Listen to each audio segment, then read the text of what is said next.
In this video, I'm going to talk all about notebooking, all the different types of notebooks that go along and supplement your homeschool subjects, how to do them, and I'll show you some examples. So if you're interested in all things notebooking, and this is not just something that needs to be Charlotte Mason, you really can use this in any style of homeschooling. Stick around.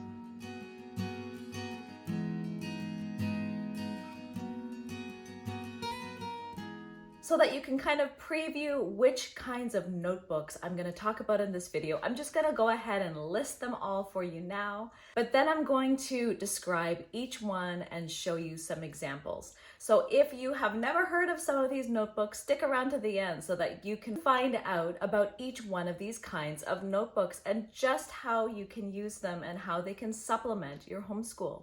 So to start, there's just the basic narration notebook. There is a book of centuries or a history timeline. There are geography notebooks, nature study notebooks, citizenship notebooks, and the Commonplace Notebook. So these are all the notebooks that I'm going to talk about in this video. And to start with, let's talk about the narration notebook. So a narration notebook is simply a book where you will write down your narrations. Now, if you are not familiar what narration is, I'm not going to go into that, but I will link below a video all about narration and what exactly that is down below.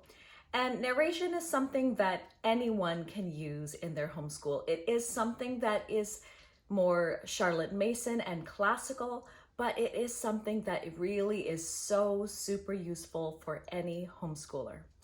Now, the notebook of that can really be done in a couple of different ways. What we have done in the past is we have had a separate narration notebook for every subject. And what that simply means is that for each subject, so for geography, we'd have a notebook where they would write down their narrations for geography. For history, for science, and all the separate subjects, they would have a different notebook for each one. But what I found is you don't fill up these notebooks and then you just kind of have wasted pages. And what we would do is that for each year, we would just start a brand new notebook.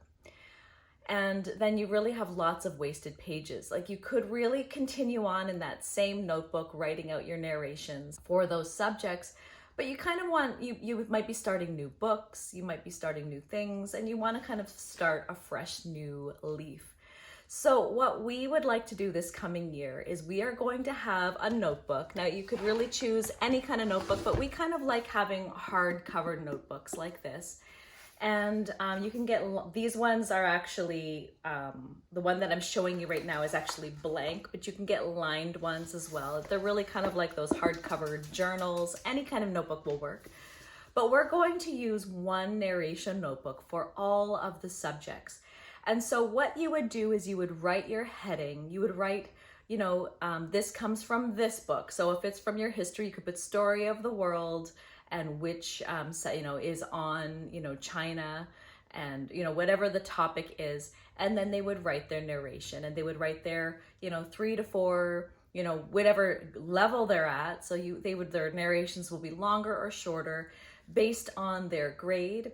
But they would write out their narration and they will keep track. So they're going to date it, they'll date it, put the book that it comes from and their narration and just go through all the dates. And so they can keep a nice hardcover book of all their narrations for that year. And then you can go back and have it all in one place, a nice hardcover that can be kept and held on to, and they can look back and see how all of their narrations have progressed through the year. So and because Charlotte Mason is newer to us, we were still always dividing all of our books by subjects, but doing all of your narrations in one book is just a more useful way, I think, of keeping track and storing them for future to look back and see what kind of narrations your students wrote. They will be interested in looking back and seeing their work and how they have grown and progressed. So that is the narration notebook, and it is written, their narrations for all of their subjects. And just so that if you don't feel like going and clicking on another video of mine, just briefly for those who don't know what a narration is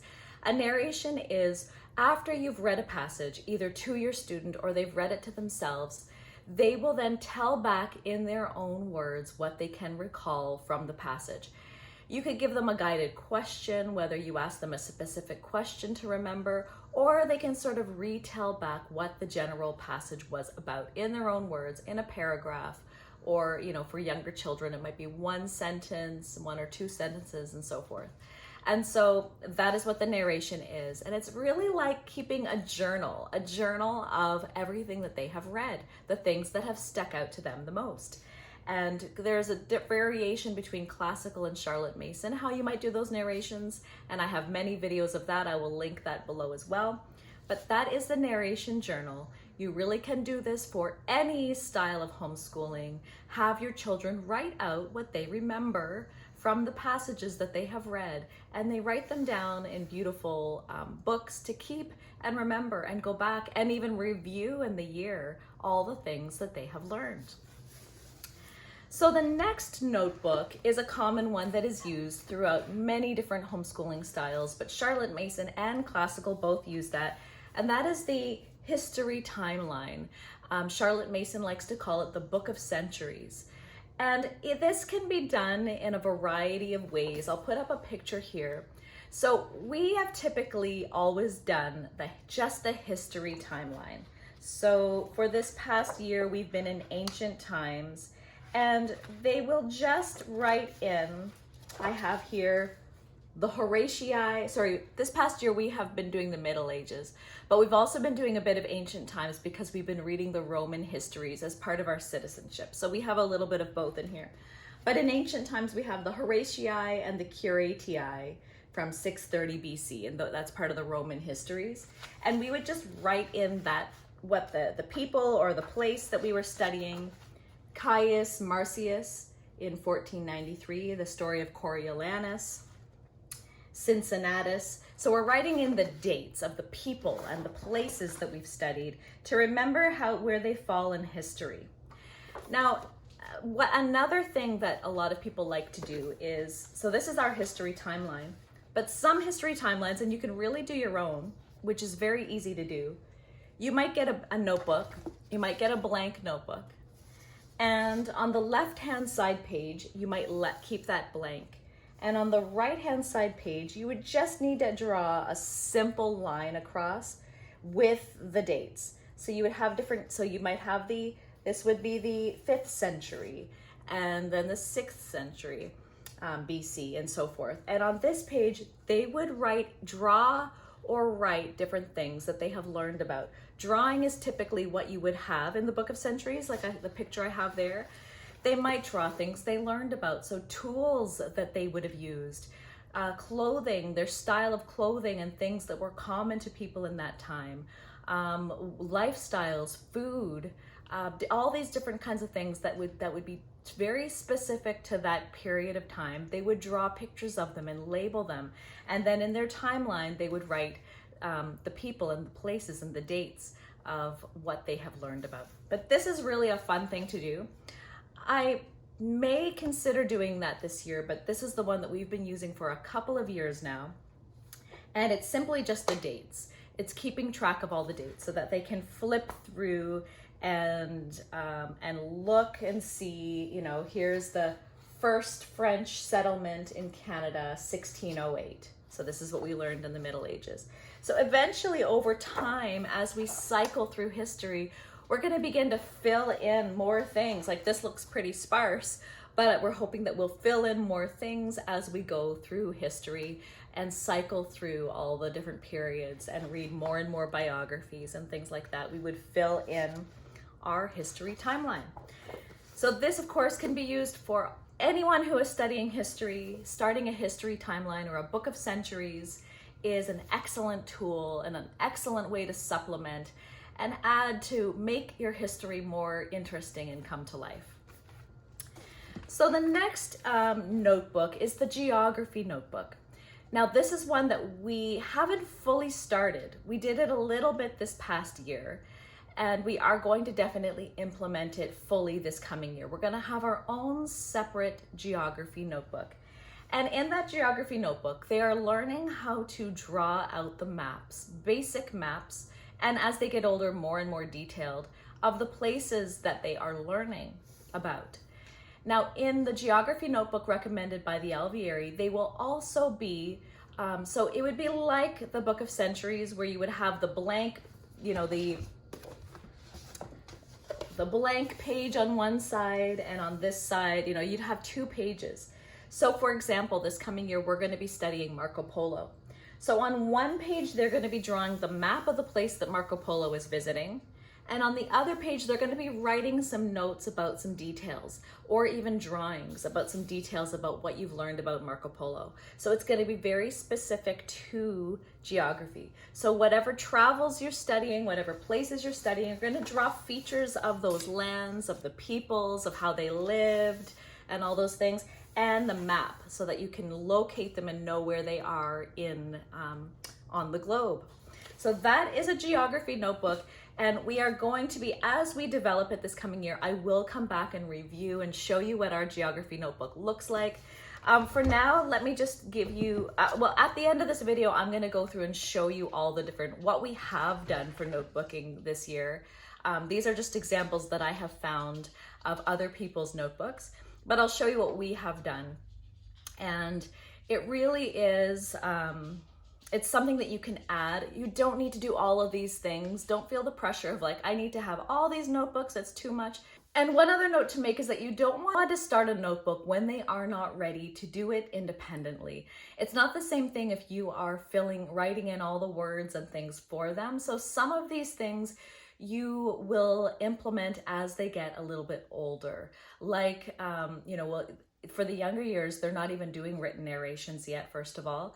And geography, I will get my younger daughter to learn and start drawing the idea of maps and things like that, but I won't get her to start an official geography notebook because she's not able to write in all those names and places independently. And if you're doing it for them, it's really not the same thing. They will take pride in their own work when they're able to do it themselves. So now talk about is the nature notebook that you will get them to do themselves, because they can, of course, just draw pictures of things that they've seen in nature. So the nature notebook is just as it's described, a book of nature drawings. This is definitely something that is very Charlotte Mason, but even if you are not a Charlotte Mason homeschool, drawing pictures in nature is really just something that it helps you pay attention to your surroundings, to look at the beauty, to look at the details in everything. I myself didn't really notice a lot of details until we started doing our nature drawings, to see that there really are such very distinct features in various leaves and lots of different things like that. And so it really kind of slows down your pace to take a closer look at the details in the world around you, and you just make notes of them in your nature drawing. So this is some examples that I found in pictures, and again, I will show you what ours looks like, but this is something that you can do all the way as young as preschool age, whenever they can pick up a pencil or a crayon and draw. You can do this in a variety of ways. You can go out and just get them to draw what they see in nature, or you can bring in samples of things that you've collected, put them on your table, and together you can draw and take a close look and tell them, draw this as detailed as you can. And then afterwards, as they get older, they can begin to label their drawings as well, so that they can start to begin to learn the names of the things that they're seeing. So that is nature journaling, and it is something that really any homeschooler can utilize. And with these notebooks, you don't have to necessarily always make an entry every single week, and you definitely wouldn't make an entry every single day. Your nature notebook, for example, that's just done once a week. But if you only get to it once a month or once a season, it really is all okay. You are doing it in a way that you don't want it to be something that takes the joy out of it. You want it to be joyful. You want it to be a fun experience. And moms and dads, this is something that you want to do along with your kids, because you're teaching them by example. So I myself also have my own nature journal that I do with my kids.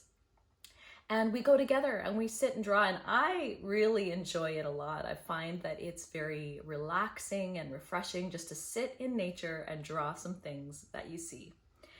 And the final, actually there's two more notebooks.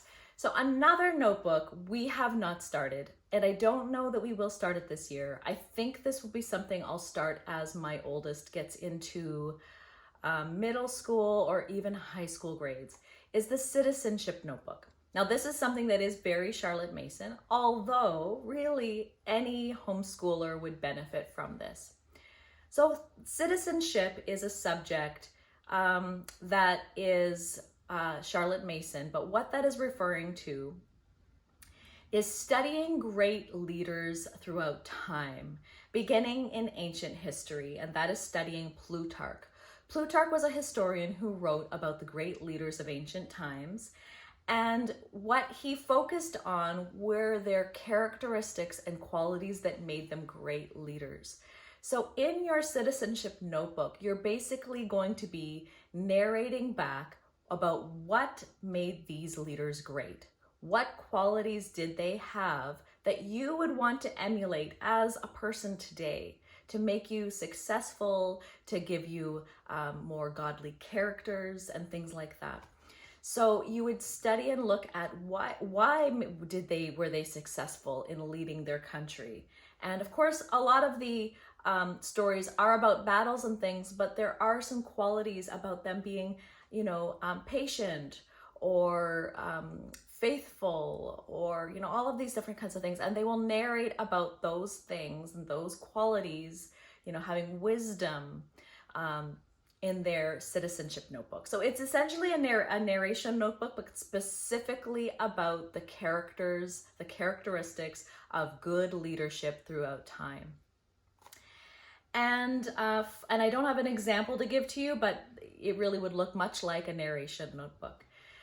And the final one is one that is generally started in high school. It's called the Commonplace Notebook. And as homeschooling parents, we also are encouraged to start one as well. I have one. Now, I did get my older daughter to start one, but it was something that she wasn't quite interested or ready yet, so we've kind of put that aside for now. I want to get a much nicer notebook. This is just what I picked up, but I wanted one that had an area that you could write like a margin. So I'll show you a picture here of what one, like the layout is. Typically, you could do it any way you like, but this is what I would like, is that you have a place to write the margin of the name of the author and the book, and then where you're writing their quote. And what a Commonplace Notebook is, you are writing down quotes that really speak to you, that you like from all the books that you are reading. So you're not writing down, it's not notes about the book. You're not writing down it's not even really journaling about your thoughts. It's writing down the quotes that really stand out to you the most in the passages that you read. And you'll write there the author's name, the book, the page number where it came from, and you write down out the exact quote in quotation marks. Sometimes I will also write a little note about why I liked it, what it made me think of, what it made me feel. And this was just, I really need to get a better notebook. This is just a soft cover thing, but I picked it up because I really wanted to start notebooking right away. This was when I was reading Charlotte Mason, A Philosophy of Education, and the chapter, and there was just so much. So I really just have pages and pages of things from Charlotte Mason, things that I had read from her books that I enjoyed. And that is a Commonplace Notebook. So it's encouraged in high school for the older kids, and they are learning how to read books a bit more deeply, a bit more analytical, and look for things that speak to their life, speak to them, that are things that they want to remember going forward. So now let me just show you some very quick examples of our own notebooks. But of course, we are growing in our notebooking skills and just how we are using them in our homeschool. So this is just an example of my notebook. It's just a hardcover. I have a small one because it's easy to carry around in your purse. And just looking at the details of the pine cone, where the seeds come out. I have like just the top view, the bottom view, and from the side. some berries that we found, and we like to find the scientific names as well, and what the common name is. This is from a rowan tree or mountain ash. And we had found, like, there was a sort of, what is this here? Did I write it here? Oh no, we also write where we found it and what the temperature, what the day looked like. And there's a myth of the rowan tree, and it comes from the British Isles. It's a Gaelic folklore, maple leaf, a crab apple, and just this is another type of pine cone that we found. And sometimes I'll journal, like, where we were, what we were doing, who we were with, and stuff like that. And that's just an example of notebooking. This is our first that we started this past year, and this will grow and evolve over time, of course. I've showed you this already, but if you just want a better, I don't know how well you were able to see it in the video. So this is the history timeline. This is from School Nest, and I bought this online.